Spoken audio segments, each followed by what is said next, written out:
ever. Only thing compared to him with his cast was Harlem Nights. But he beat Harlem Nights. He had more legends and more stars than Harlem Nights.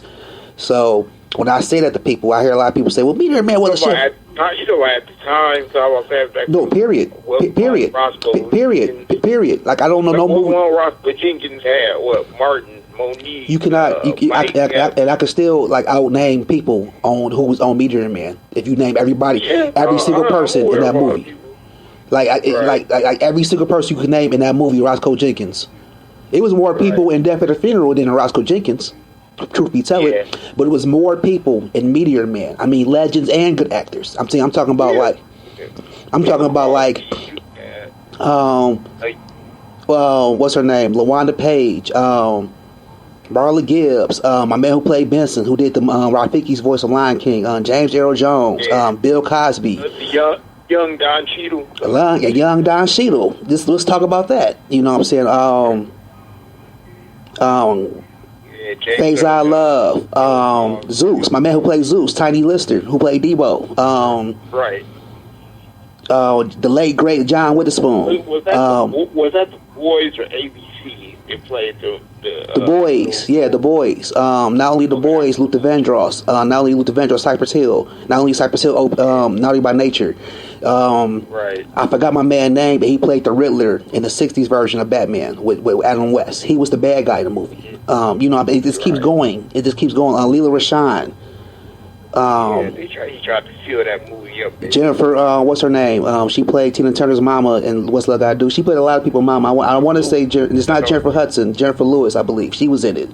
Yeah, Eddie Griffin. You see what I'm saying? Oh yeah, that's right. He was Robert Townsend's boy. Yeah. I mean, not to mention Robert Townsend, main crew of Robert Townsend, the light-skinned brother who played in all his movies. A lot of the cast from his regulars were in the movie. It was so many people in that movie, it was not acknowledged because it wasn't a box office success, and it was like this was the first black successful superhero movie. What does that have to do with the Oscars? Because the Oscars don't acknowledge that shit, but they acknowledge dope fiends and people who died and nobodies. And then Black Panther, it was like, wow, best soundtrack ever, best black, people celebrating it. But it's like, where was this energy at when Robert Townsend did it? Oh yeah. Where was this energy at? Where was this energy at when Robert Townsend did it already with his own money? Like they said, he had to borrow money to make that movie. It was like, where was this energy at? And he probably got a lot of what he was being done favors by friends. Yeah, you see what I'm saying. A lot of us, I remember reading that pretty much everybody pretty much worked for a lower grade or volunteer services because a lot of the parts were cameo parts. And they said like the most on the movie was Bill Cosby. He just wanted $1,000 a day to come to work, which was probably about, I think they said it took a month to make that. That was the biggest part of the budget was Bill Cosby, the legendary Bill Cosby. To play the homeless dude, and they didn't have to pay him as much because he had no lines. Right. So it was all types of shit in that movie, and I said I don't watch the Oscars because the first time we won an Oscar and we got like props was for Hustle and Flow. That's the first time black people got like super props because that was supposed to be the first hip hop song winning an Oscar in the game. It's such a good movie. Mafia? Yeah, 3-6 Mafia. Yeah, that's our claim to fame. They get to hold the belt for us when we had people doing great music and great movies for decades before anybody even knew what Tear the Club Up Thugs was. This is what Hollywood said. Hollywood say this is black people's contribution, the most highest and ghettoest niggas in the game. This is what we want to accept from them, and not to take anything from them, but it's like they should even know it's been more going on before them. But that's the game. But I don't fuck with the Oscars because of that, because that's the first black movie, superhero movie. Plus, that was ain't no movie out here. You cannot tell me a movie that had a more stellar cast, a stellar black cast, majority black cast. Not even Tyler Perry, the great Tyler Perry, ain't reached those plateaus yet. And that man is amazing. I fucks with Tyler Perry. He did a lot. He did a lot in Hollywood on his own. But he still ain't reached that plateau of making a movie with that many legends and stars. He don't work with legends and stars. Well, the mindset has changed now because, of course, social media. So everybody's about what all can I get for it. I mean, yeah, I guess that's what it is. But still, at the end of the day, that'd be like Oscars not acknowledging to Robert Townsend for doing that would be like the Olympics suddenly making frisbee soccer a sport and saying like the best frisbee soccer player in the world was better than Kobe Bryant and Magic Johnson and Michael Jordan, and they make us take it seriously. And when you know damn well Kobe was one of the greats, and some people say he's the greatest. Michael Jordan is one of the greats, and some people say he's the greatest. But this new guy, Aaron McGillicuddy, is the greatest athlete in the world. And now you see people, your friends, your equals, telling you, "Well, look what Aaron did. Kobe ain't do nothing like Aaron." And you looking like, do you know who Kobe is? Look at the numbers. YouTube this. Google this. Check out the YouTube video on Aaron McGillicuddy. He the man. And you looking sideways like, we must got a different definition with who the man is. Well, they said this, and this is brought up by Stephen A. Smith on Shook Off First Take, ESPN shout out.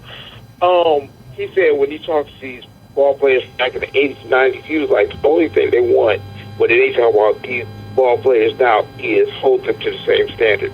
Because back in the day, it was damn near arch rivals. And I know I'm something that a lot of people listening to this will not know about.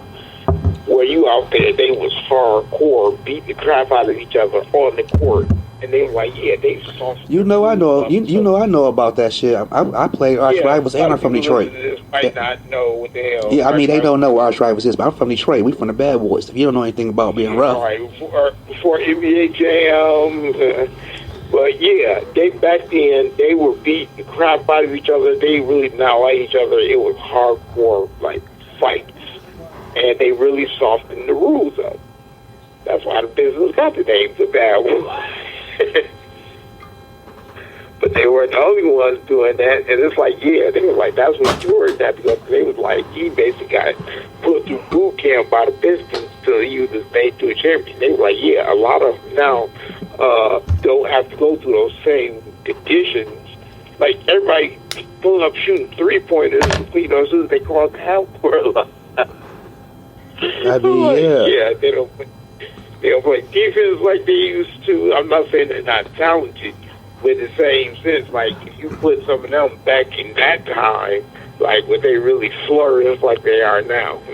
I know. It's crazy. And they say that about football players now. They come out of the change room now. Back then, they was like murky. Back then, niggas was getting their skull crushed into the ground just to make a pass. Niggas was getting. I remember my man, the refrigerator, pushed the nigga so hard he broke his leg. Like standing there, broke the nigga leg, pocket. It was that type of game. It was called necessary roughness. It was ridiculous. Sports was a different thing. Entertainment was a different thing. But like I say, it was more raw. Like they said, there was no talk about concussions and CTE. And they said the same thing happened with boxing. They said that's why boxing isn't what it used to be. Because back then you watched dudes beat the crap out of each other. Boxing was a bit more savage in those days, and unfortunately, unfortunately, it couldn't. It wouldn't go further. It wouldn't go too much further progressively because they was fucking up boxers, and I think Muhammad Ali was probably the prime example of we need to stop.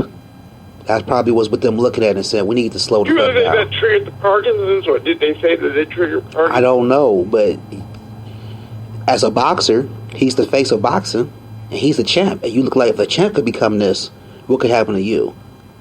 So that's why you got guys like Floyd Mayweather, who I'm gonna do a lot of defense because my offense is gonna win the game. And he teaches his boxers, to make sure to avoid headshots. Yeah, and people hate him for that.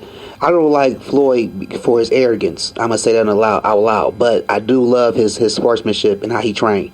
He does know what he's talking about, and like he said, he's a GOAT. I can say the GOAT, but he's a GOAT. He's one of the greatest of all time because how he mastered being offensive and following the rules. Because that's another thing too, because you can emotionally fuck around and break the rules and be disqualified. He does that and mastered it. And I had his back. He's going by the rules of the game. The game. Yeah, the rules. More times each round, you get points. That's the point. That's low key a point. I was watching this movie with Hugh Jackman, and it was supposed to be about him and his son, and they built robots, and the robots were like sent around the world to fight other robots. Oh no! I remember the movie. I can't think of the name of it right now. Yeah, and at the end of the movie, they made this. Also like the show that comes on the Science Channel. But more sophisticated.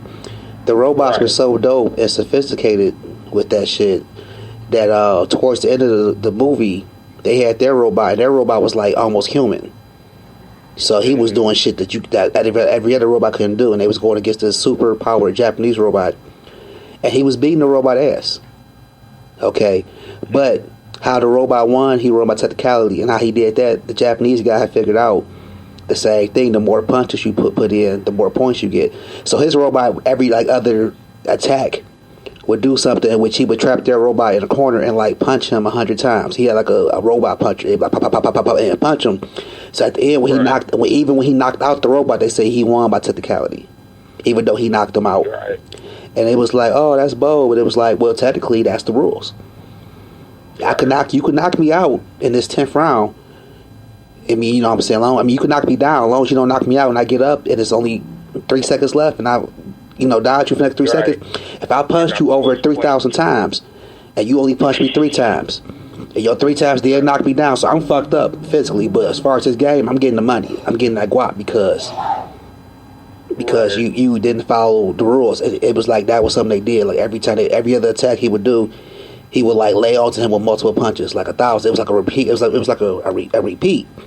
Something they built into the robot, and it was like, well, that is right there. Like within like 5 seconds, he had punched the guy. His robot would punch the other robot like 1,000 times. It was like ridiculous, but it was like that's how you get the point. Floyd Mayweather went in with that mindset, like I'm not about to try to sit here and knock you out. I'm gonna just tag you repeatedly and be defensive. Yeah, and then on top of that, Floyd Mayweather actually, witnessed. He was raised by a boxer, seeing boxers not being the same person he was 20 years ago. And his uncle. He was 5 when he started. Right, his uncle wasn't at 100%. He was kind of lost in the mind when he passed away. So he probably seen this and observed it and absorbed this. Okay, and they probably put into his head too, you look at us, we don't want you to be at this stage. And they probably got to that stage of being great, of being legendary, by taking mad risk.